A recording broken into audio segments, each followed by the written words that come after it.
ગુજરાતમાં ફરી એકવાર ગરમીનો પારો ચઢી રહ્યો છે। હવામાન વિભાગે આગામી દિવસોમાં રાજ્યમાં કાળઝાળ ગરમી અને હીટ વેવની આગાહી કરી છે। અનેક જિલ્લાઓમાં યલો એલર્ટ જાહેર કરવામાં આવ્યું છે, જ્યારે અમદાવાદ સહિતના શહેરોમાં તાપમાન 45 ડિગ્રી સુધી પહોંચવાની શક્યતા છે। ગરમીના વધતા પ્રકોપની વચ્ચે લોકો સાથે હવે વન્ય જીવોને બચાવવા માટે એક ખાસ વ્યવસ્થા તૈયાર કરવામાં આવી।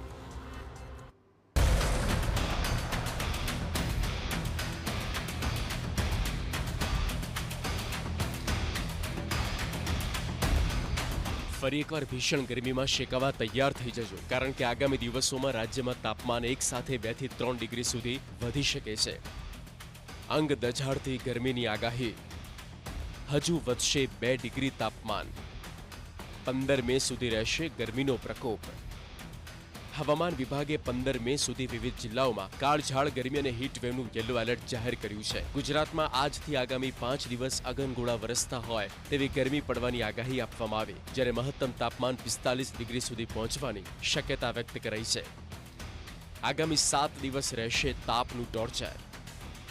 હીટવેવની આગાહીમાં કચ્છ, બનાસકાંઠા, પાટણ, ગાંધીનગર, અમદાવાદ, આણંદ, વડોદરા, સુરત, રાજકોટ, સુરેન્દ્રનગર, પોરબંદર, અમરેલી, ભાવનગર, દ્વારકા અને ગીર સોમનાથ સહિતના જિલ્લાનો સમાવેશ થાય છે। આગામી 4 દિવસ દરમિયાન તાપમાન તબક્કાવાર 3 ડિગ્રી સુધી વધી શકે છે।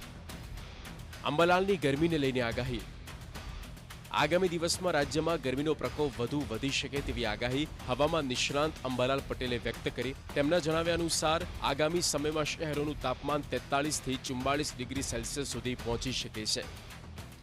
મધ્ય ગુજરાતના ભાગમાં મહત્તમ તાપમાન 43-44 ડિગ્રી સેલ્સિયસ જેવું થઈ જવાની શક્યતા રહેશે। ઉત્તર ગુજરાતના ભાગમાં મહત્તમ તાપમાન 43-44 ડિગ્રી સેલ્સિયસ થવાની શક્યતા રહે। હિંમતનગરના ભાગમાં પણ ગરમી રહે। પંચમહાલના ભાગમાં પણ ગરમી રહેવાની શક્યતા રહેશે। એટલે હવે ધીરે ધીરે અકળાવનારી ગરમી પડવાની શક્યતા રહેશે। બીજી તરફ અંબાલાલની આગાહી મુજબ 18 થી 23 મે દરમિયાન વાતાવરણમાં પલટો આવવાની પણ શક્યતા છે। કે તારીખ 11 થી 20માં ગરમી અને પ્રી-મોન્સૂન એક્ટિવિટીની શરૂઆત થઈ જશે। લગભગ આરબ કન્ટ્રીને કાળી નાખી કરી આવવાની શક્યતા રહેશે। તારીખ 18 બાદ હવામાનમાં મોટો પલટો આવશે।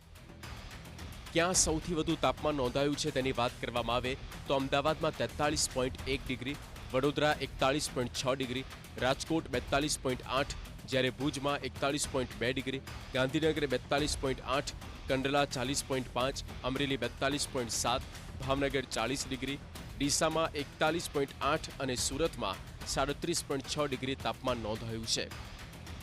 વન્યજીવો માટે સમર શિલ્ડ તૈયાર।